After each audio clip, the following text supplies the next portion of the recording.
Hi నమస్తే, నేను మీ Nandini. Welcome back to Nandini Ramesh world.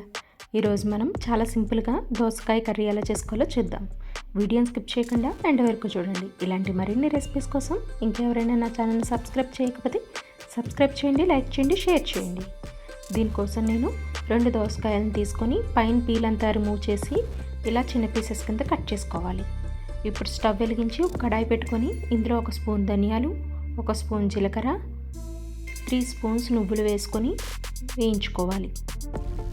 అలాగే కొంచెం వెల్లుల్లి కూడా వేసుకొని వేయించాలి.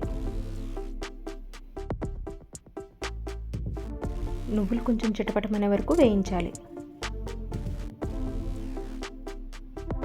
ఇలా వేగిన వాటిని మిక్సీ జార్లోకి వేసుకొని మెత్తగా పౌడర్గా గ్రైండ్ చేసుకొని పక్కన పెట్టుకోండి. ఇప్పుడు ఇదే కడాయిలో ఒక 2 స్పూన్స్ ఆయిల్ హీట్ చేసుకోండి.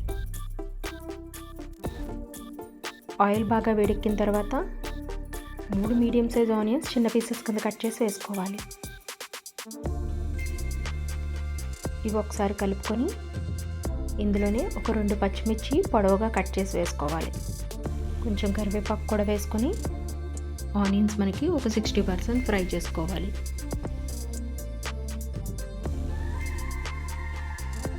ఇలా వేగిన ఆనియన్స్లో ఆల్రెడీ కట్ చేసి పక్కన పెట్టుకున్న దోసకాయ పీసెస్ ఇందులో వేసుకోవాలి. దోసకాయని కూడా కాసేపు మగ్గించుకోవాలి. ఇలా మగ్గించేటప్పుడు ఆనియన్స్ కూడా మిగిలిన 40% ఫ్రై అయిపోతుంది.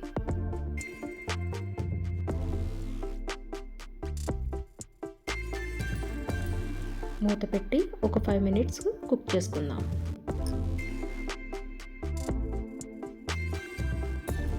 చూడండి, 5 మినిట్స్ తర్వాత మనకి ఇందులోంచి వాటర్ రిలీజ్ అవుతుంది కదా.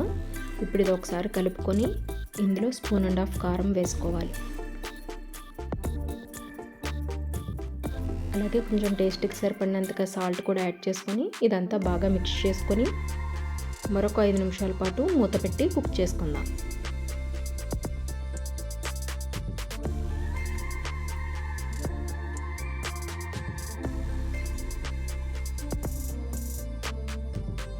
చూడండి, 5 మినిట్స్ తర్వాత ఇలా మగ్గింది కదా.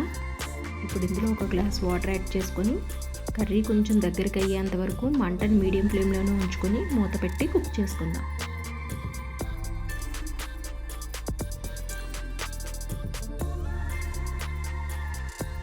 చూడండి, మన కర్రీ నుంచి ఆయిల్ సెపరేట్ అవ్వడం మొదలైంది కదా. ఇప్పుడు మనం ఆల్రెడీ పౌడర్ చేసి పెట్టుకున్న నువ్వుల పొడి ఇందులో వేసేసుకోవాలి.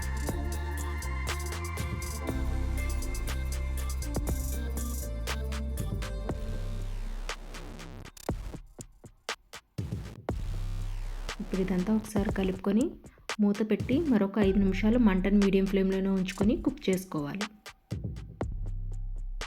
ఈ నువ్వుల పొడి వేయడం వల్ల మనకు కర్రీ మంచి టేస్ట్ వస్తుంది.